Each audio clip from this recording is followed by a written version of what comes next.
Mesdames et messieurs, vous êtes sur Radio Gabon, votre émission Écosciences. Écosciences est votre plateforme de valorisation et de vulgarisation scientifique.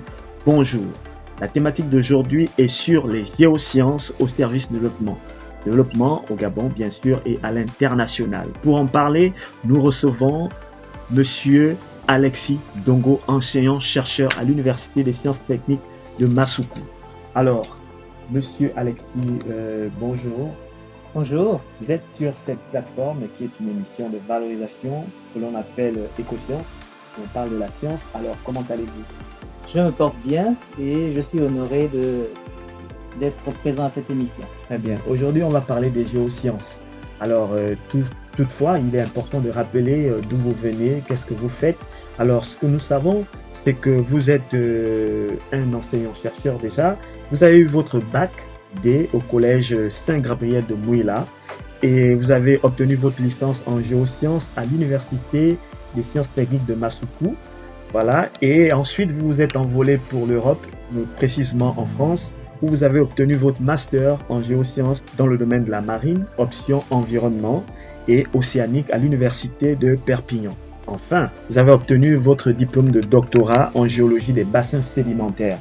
Alors, s'il y a peut-être quelque chose qu'on a oublié dans le parcours, vous pouvez nous le dire, par exemple.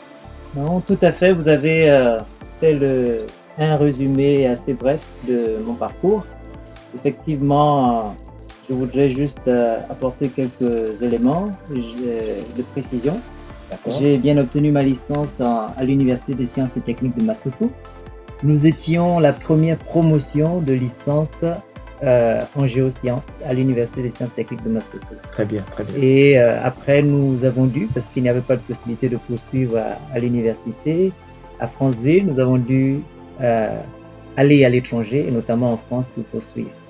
Et la précision que je souhaiterais apporter pour le niveau master, c'est que en fait, j'ai continué dans la géologie. Mais c'est de la géologie ou des géosciences qui sont appliquées au domaine océanique et au domaine marin et au domaine de la gestion des environnements littoraux, tels que les érosions de plage et tout cela. D'accord. Alors, c'est un brillant parcours. Aujourd'hui, nous parlons, comme on le disait tout à l'heure, des géosciences au service du développement. Alors, commençons par définir c'est quoi les géosciences. Alors, les géosciences vont être toutes les sciences qui s'appliquent à l'étude du sol, à l'étude de la Terre, depuis son origine jusqu'à maintenant. Il y a les aspects fondamentaux pour savoir quelle est l'histoire de la Terre et de comment est-ce que les choses se sont déroulées pour que la Terre ait sa forme actuelle. Et il y a les sciences appliquées qui sont en rapport avec la recherche et l'exploitation des ressources utiles telles que les hydrocarbures, le pétrole, comme on exploite au Gabon, et les mines également que l'on exploite au Gabon. Mais il y a également un aspect qui est lié à tout ce qui est environnement, la circulation des eaux, les infiltrations des eaux et les aspects de pollution et tout cela font partie de ce qu'on appelle les géosciences.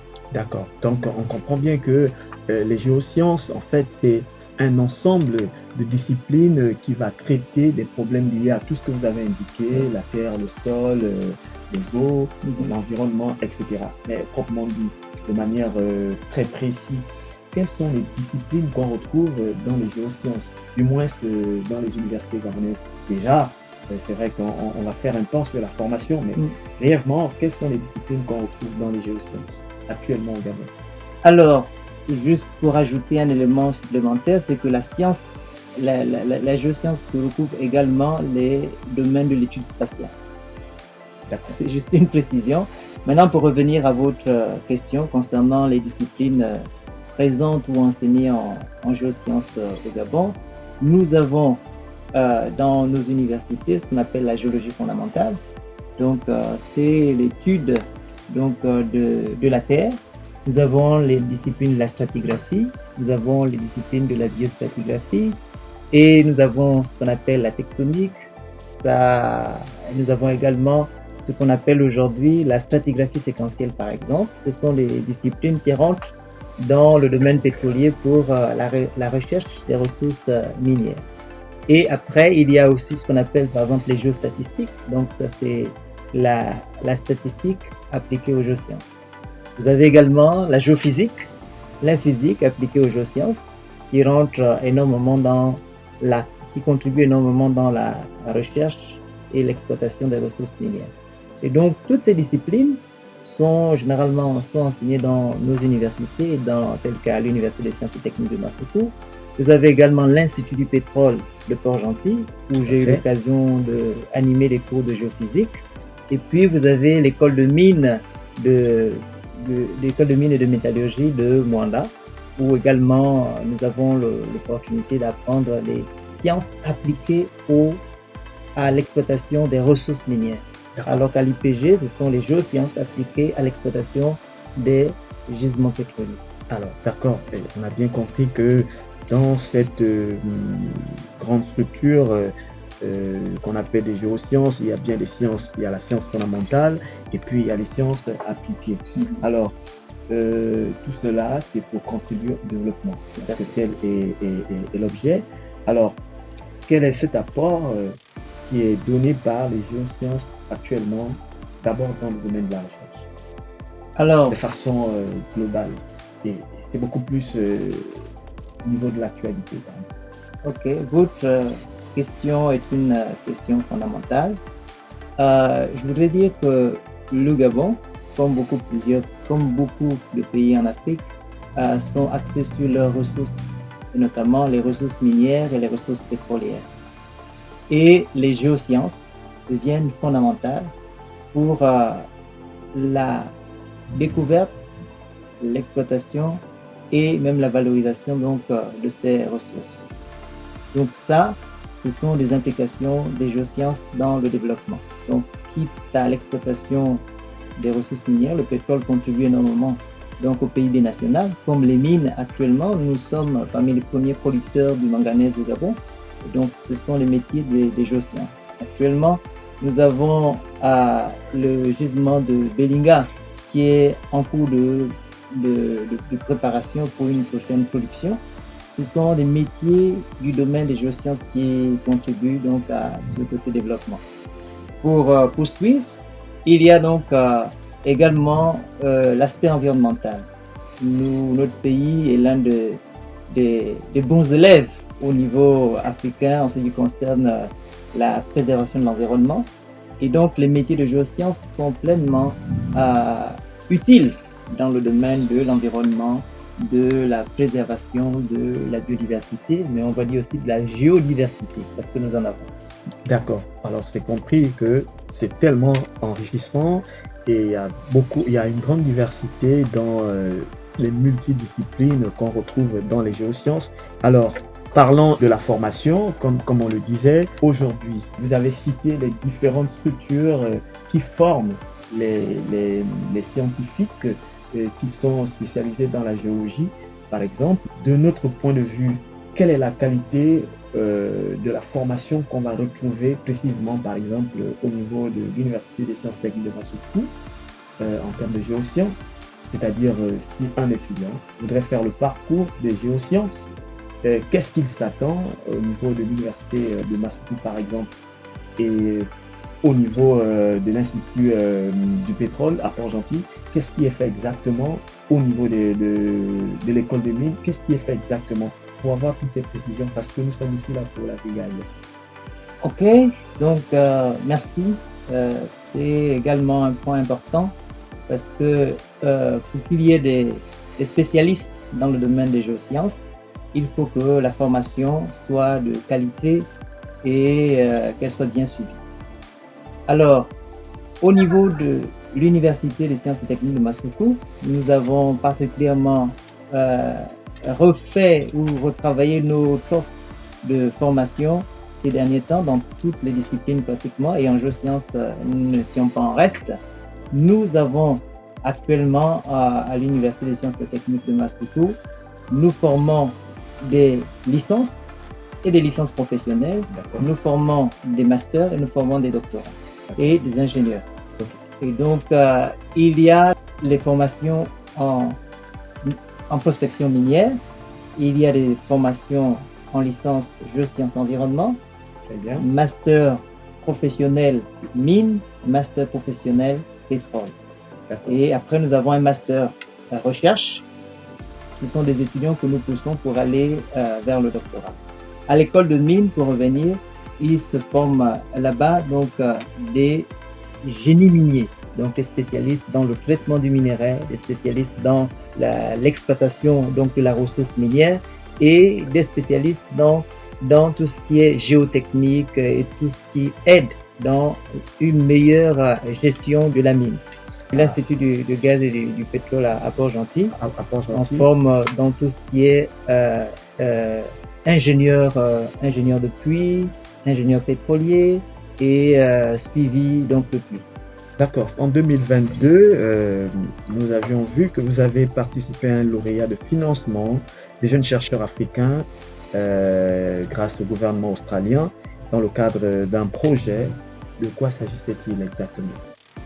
Alors, le gouvernement africain, dans l'initiative qu'ils appellent le projet Agathe, finance des jeunes chercheurs africains en zone subsaharienne pour encourager donc l'émergence de la classe de chercheurs africains. Et c'est donc une organisation qui travaille avec le gouvernement australien. Et j'ai eu l'occasion à cette période-là de proposer un sujet sur l'étude des gisements miniers de manganèse du bassin de Franceville. Très bien. Et nous savons que le manganèse est un des éléments critiques de la transition énergétique actuellement au niveau global. Et donc, nous avons eu l'occasion d'être financés par ce projet et d'être accompagnés par les experts de ce projet pour la réalisation donc, de nos études. Ce qui a été fait et nous avons pu obtenir ce financement et faire les travaux nécessaires. Pas mal de choses sont faites dans ce domaine des géosciences, peut-être peu communiquées. C'est le cas en 2023, entre 2023 et 2025, on a aussi constaté que vous êtes un co-lauréat de financement par National Geographic, une très grande structure internationale, vraiment qui est très connue du monde scientifique, sur la grotte de l'Ebamba. Est-ce que vous pouvez nous en parler? Ok, je voudrais juste préciser que notre pays, le Gabon, a des richesses naturelles et culturelles exceptionnelles. Très bien. Et donc, j'ai eu l'occasion, en partenariat avec des collègues du Royaume-Uni, du Nigeria et du Cameroun, donc d'obtenir un financement de la National Geographic Explorer qui encourage donc l'exploration des grottes. Et donc, nous avons mené 2 expéditions au niveau des grottes de l'Ebamba, Bongolo et les environs. Et nous avons exploré environ 5 grottes différentes. Et en 2024, la 2e expédition, nous avons effectué donc le projet. Nous avons donc effectué des prises de photos, des prises de vue avec un photographe de la National Geographic. Et l'une des images de la grotte de Bongolo qui a été prise à cette occasion est devenue la meilleure photo de la National Geographic au niveau mondial. D'accord. Et cela a été publié dans le magazine de National Geographic. Et vous comprenez que ce sont des exploits qui sont très à féliciter et donc qui devraient être connus par la communauté scientifique et la communauté nationale. Voilà.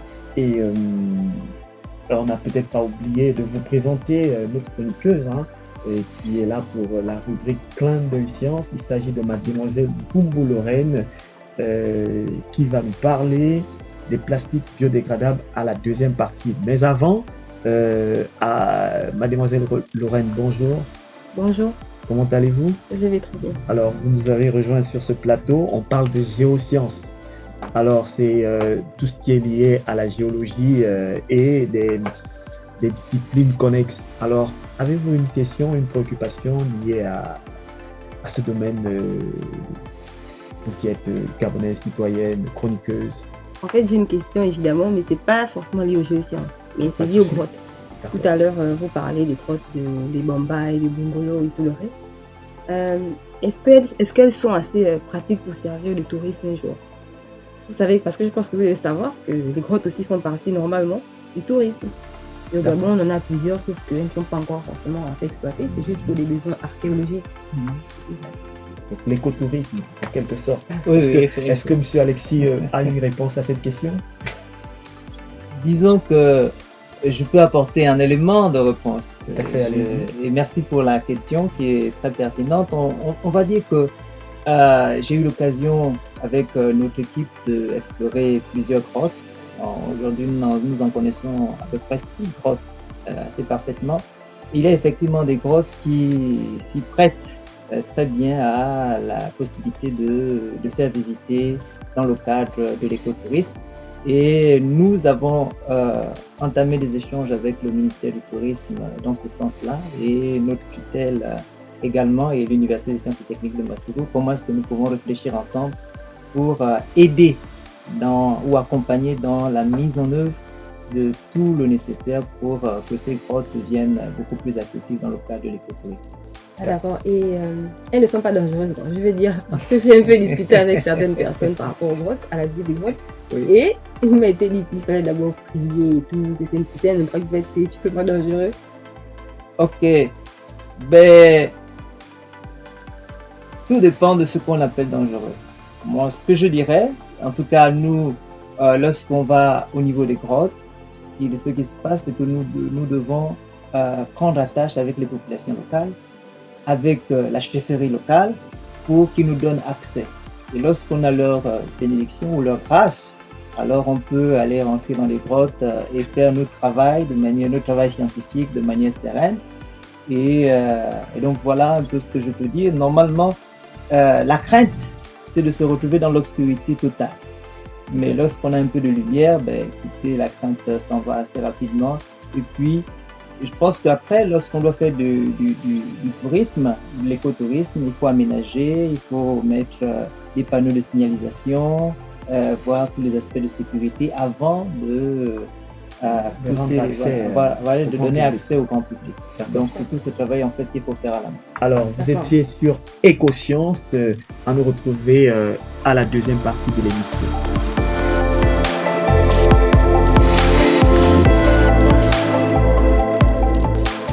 Vous êtes sur la deuxième partie de l'émission Écosciences, votre émission de valorisation et de vulgarisation scientifique au Gabon. Écosciences, c'est la voie de la science au Gabon et à l'international. Aujourd'hui, nous abordons les questions de géosciences avec le docteur Alexis Dongo. Alors, on a abordé dans un premier temps des discussions liées à la formation, à l'intérêt des géosciences. Et là, nous allons parler d'un projet très important qui est un projet international qu'on appelle le GeoDeep. Le GeoDeep. Alors, on se retourne encore une fois de plus sur le docteur et pour dire c'est un projet innovant, c'est un projet à un intérêt majeur. Alors, on va en parler déjà dans un premier temps. Qu'en est-il de ce projet exactement? Ok, je vous remercie donc pour votre question et l'intérêt que nous allons porter à ce projet. Avant de poursuivre, je souhaiterais quand même m'arrêter un moment et dire un grand merci à Radio Gabon qui nous reçoit donc dans ses locaux et qui nous donne l'opportunité de parler donc de géosciences. Mais je pense que avec votre émission Écosciences, c'est la science en général qui est mise en valeur. Et donc c'est vraiment une très belle opportunité pour nous de nous retrouver ici et je remercie à la fois les organisateurs donc de cette émission et la maison qui nous reçoit. Très bien, voilà, ça me va trop au cœur. Ok. Et maintenant pour revenir au projet GeoDeep. Alors le projet GeoDeep est un projet d'envergure internationale.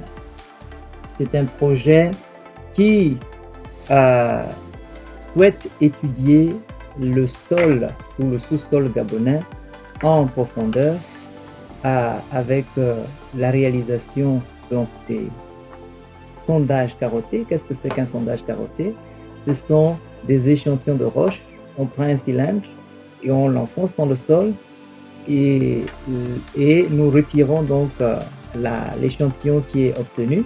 Et cet échantillon est utilisé pour faire des analyses poussées, pointues, afin de comprendre l'histoire de la Terre, de comprendre comment est-ce que les ressources minières se sont formées, de comprendre quels sont les changements climatiques, environnementaux qui ont lieu au cours de l'histoire de la Terre. Et donc, ce projet a pour objectif de faire ce type d'études-là. Pour quelle raison? Parce que, en fait, le Gabon, depuis 2010, fait débat. Et il fait débat pourquoi? Parce qu'il y a des formations rocheuses au Gabon, dans la province du Haut-Ogooué et de l'Ogooué-Lolo, qu'on appelle le Francévilien, qui ont été identifiés comme étant potentielles sources des organismes multicellulaires. Et donc, en fait, on peut dire qu'en fait, l'aube des animaux ou des végétaux ou des organismes vivants multicellulaires complexes pourrait être le Gabon. Et à cause de cela, la communauté scientifique internationale donc se rue ou se mobilise pour venir au Gabon afin d'essayer de comprendre qu'est-ce qu'il en est exactement. Très bien. Et c'est dans ce cadre que ce projet a été lancé. Très bien. Et cela nous rappelle effectivement la controverse qui existait. Et on pourra se poser la question de se demander, est-ce que ce n'est pas à partir de là que les chercheurs ou cette communauté scientifique s'est véritablement mobilisée cette fois-ci? Nous nous souvenons en 2010-2011 où il y a eu cette controverse sur le Francévilien, sur les éventuels fossiles multicellulaires qui pourraient renverser l'échelle géologique, avaient été source de conflits entre l'Université des sciences techniques de Massoutou à l'époque et l'Université de Poitiers. Et on a vu vraiment des chercheurs gabonais se mobiliser, se justifier, des géologues notamment, sur la question de ces fossiles-là. Est-ce que finalement, il y a eu beaucoup plus d'études pour susciter finalement cette curiosité qui amène à cette véritable mobilisation aujourd'hui en ce qui concerne, qui se traduit par ce projet GeoDeep? Ok, oui, il faut dire que depuis 2010, après les travaux donc des équipes de Poitiers sur ces publications concernant les organismes multicellulaires du Gabon, il y a eu plusieurs autres articles qui ont été publiés et il y a également ceux donc de l'Université des sciences techniques de Massoutou avec le professeur Moussavo, le professeur Edou Minko, qui ont aussi donc en 2015, en 2016 apporté donc des contributions essentielles dans ce débat scientifique. Et tout ceci a suscité la curiosité de la communauté scientifique internationale qui aujourd'hui se mobilise autour de ce projet qu'on appelle GeoDeep. Je voudrais préciser que le projet GeoDeep est un projet qui est porté par l'Université des sciences et techniques de Massoutou. Très bien. Le professeur Moustavo Mathieu est le coordonnateur national et il coordonne ce projet avec des collègues venant de Norvège, venant du Royaume-Uni, venant d'Estonie. Et autour donc de ces coordonnateurs, il y a 70 chercheurs qui seront impliqués dans le projet. Justement, je voulais en venir sur les 70 chercheurs qui reviennent tous azimuts de multinations.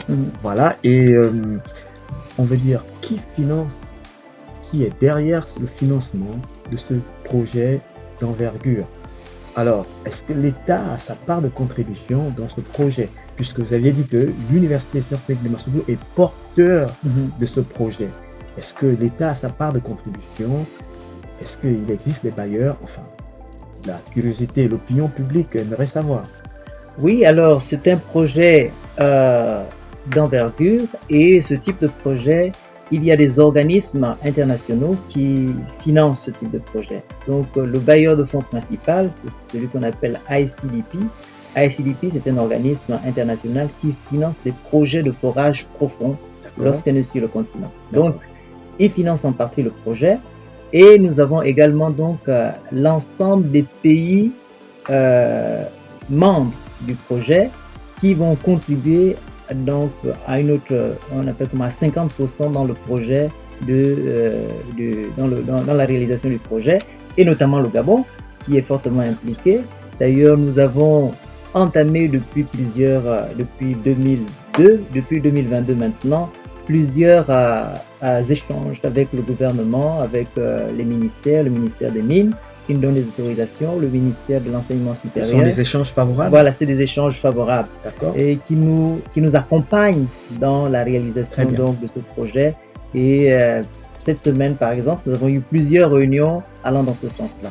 Et des réunions positives. Nous sommes vraiment... Et vous dites que le lancement se fera donc d'ici le mois de juin, c'est ça? Voilà, donc le lancement du projet, c'est en juin 2025 avec une première phase qui est la phase de réalisation de forage. Nous aurons une première phase de réalisation de forage pendant la saison sèche 2025, entre juin et septembre 2025, et une deuxième phase de réalisation de forage en 2026, juin septembre 2026. Alors, nous allons progressivement à la fin de l'émission. Que vise réellement le projet?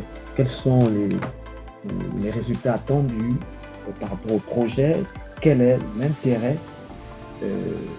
d'être mobilisé autour de ce projet? Alors, les résultats de ce projet, on va parler des retombées de ce projet, on va aller dans ce sens-là. C'est premièrement répondre à la question, au questionnement scientifique. Eh bien, voilà. Est-ce que finalement le Gabon se retrouve par exemple être le berceau de la vie, de la vie multicellulaire, et quels sont ces changements qui ont eu lieu et qui font que par exemple le Gabon est un scandale minier. Donc ça, ce sont des questions fondamentales. Et puis il y a des aspects de formation. Au cours de ce projet, nous voulons vraiment mettre l'accent sur la formation parce que nous avons besoin de former les générations de géosciences, les générations donc des professionnels dans le domaine des géosciences, et les partenariats, les collaborations qui vont se mettre autour de ce projet vont largement contribuer. Et le dernier élément sur lequel nous voulons mettre vraiment un accent particulier, c'est la vulgarisation donc du patrimoine géologique naturel gabonais. Dans ce sens-là, nous voulons organiser des conférences sur la question, nous voulons organiser des séances d'exposition pendant la période de forage, et nous voulons également organiser donc des séances de visite des établissements, des écoles, des élèves, des étudiants pour qu'ils puissent découvrir un peu le patrimoine géologique national que nous avons et qui fait envie à la communauté internationale. D'accord. Pour finir, puisque on n'a pas assez de temps pour décortiquer l'ensemble du projet. Alors, selon vous, quel est le message que vous pouvez porter à la jeunesse gabonaise aujourd'hui et à la communauté scientifique par rapport à ce projet et surtout par rapport aux géosciences, à la formation et à la vision de la géoscience au Gabon? Les perspectives, par exemple. Alors, je dirais que notre pays, le Gabon, est un pays de géosciences. Et donc, les perspectives, même en termes d'employabilité dans le domaine des géosciences, est énorme. Et donc, du coup, j'encourage les jeunes Gabonais à s'y intéresser et à se diversifier parce qu'il y a il y a beaucoup de spécialités dans le domaine des géosciences.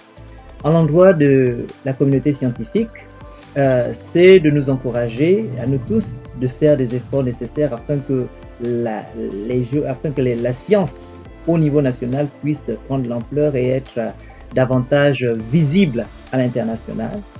Et je voudrais aussi lancer un message à nos autorités parce que nous ne travaillons pas tous seuls, nous avons besoin d'être accompagnés. Je suis déjà honoré pour l'accompagnement que nous avons de nos tutelles, du ministère de l'enseignement supérieur et par exemple du ministère des Mines qui nous accompagnent dans la réalisation de ce forage et dans la réalisation de ce projet CODIP et donc de l'activité que nous avons au niveau donc des géosciences.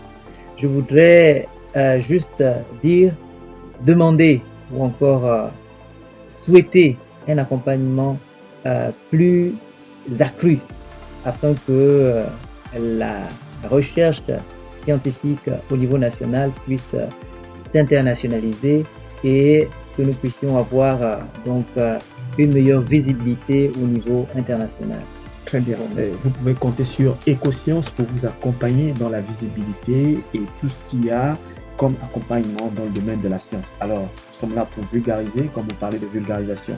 C'est un plaisir de vous recevoir sur cette plateforme.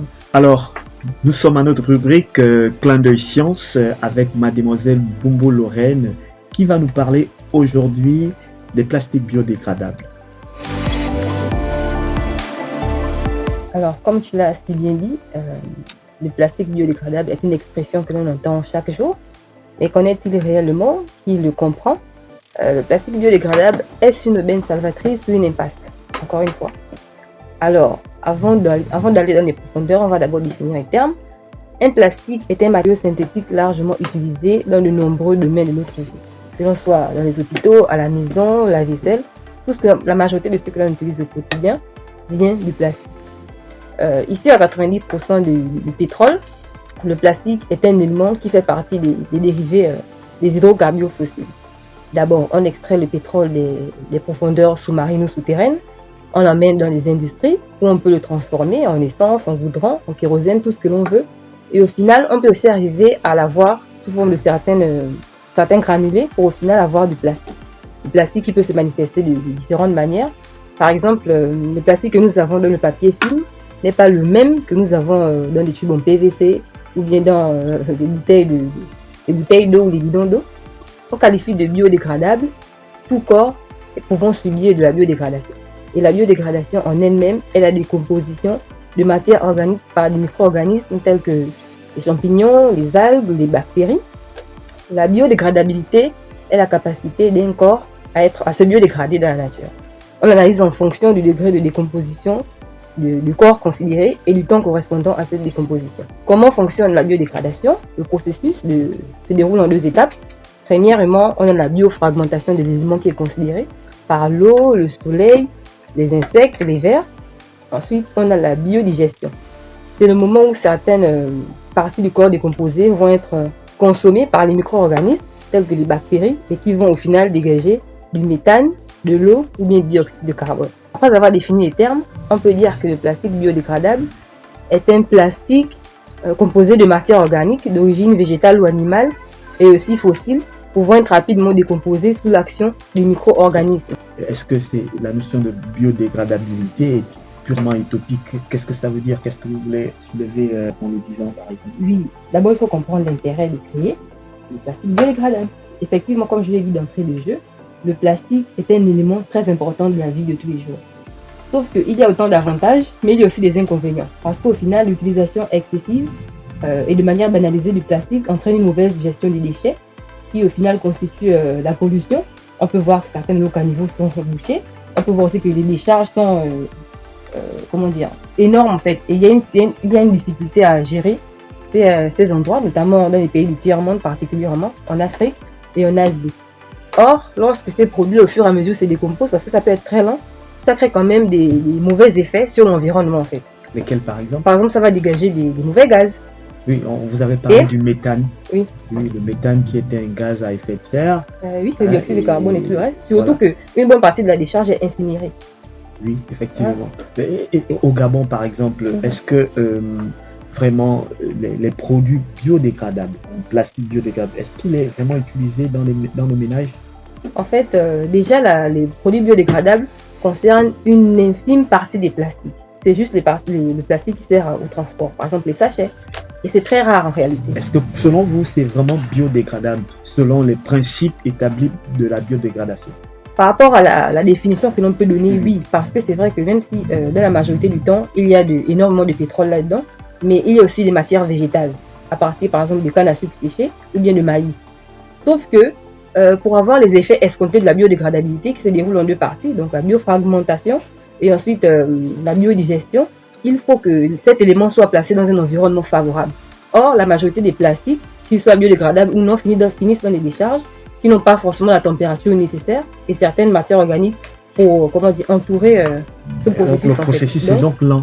Voilà, il est lent, il n'est pas très efficace en réalité. Est-ce que vous pensez qu'il y a une politique qui est mise en place pour vraiment accélérer le processus ou de mieux gérer la notion des déchets biodégradables? Au Gabon? Au Gabon, on est au Gabon. Oui. Est-ce que vous pensez que vraiment... Non, on parle très souvent, quand on parle du plastique, on parle du recyclage. Le recyclage ne concerne pas les plastiques biodégradables. C'est aussi une limite même du plastique biodégradable, justement. Dans les prochaines investigations, on aurait vraiment besoin de savoir s'il y a des politiques qui sont mises en place pour pouvoir gérer les déchets, les plastiques biodégradables. Alors, qu'est-ce que vous pouvez dire à la fin par rapport à votre rubrique, par rapport à vos recherches?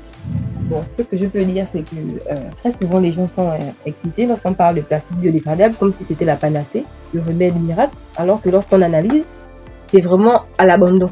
Par exemple, il y a Laura Chastel, qui est la PDG de Zéro Françoise, qui conclut clairement que le biodégradable ne peut pas être remplacement du mauvais plastique en fait que l'on ne veut pas. C'est-à-dire que ça ne permet pas vraiment d'améliorer les questions de l'environnement et de la pollution. Pourquoi? A-t-il des arguments? Simplement parce que, mais évidemment, parce que justement déjà le plastique biodégradable ne concerne qu'une infime partie, c'est juste les sachets d'emballage, ça c'est une chose. Et deuxièmement, pour qu'il y ait une vraie biodégradation en 2 étapes comme j'ai dit, il faut que justement il y ait un environnement propice en fait. Or, ces plastiques finissent généralement soit à la mer, soit dans les décharges. Les décharges, c'est pas possible vraiment qu'il y ait une véritable transformation. D'accord, donc des véritables politiques doivent être menées dans ce sens. Oui. Il y a une université, l'université de Plymouth au Royaume-Uni qui a travaillé cette question, qui a justement essayé de prendre des sachets dits biodégradables. Ils ont dispersé durant des années en fait dans des endroits où ils finissent très souvent, dans les décharges, dans l'eau et même sous terre.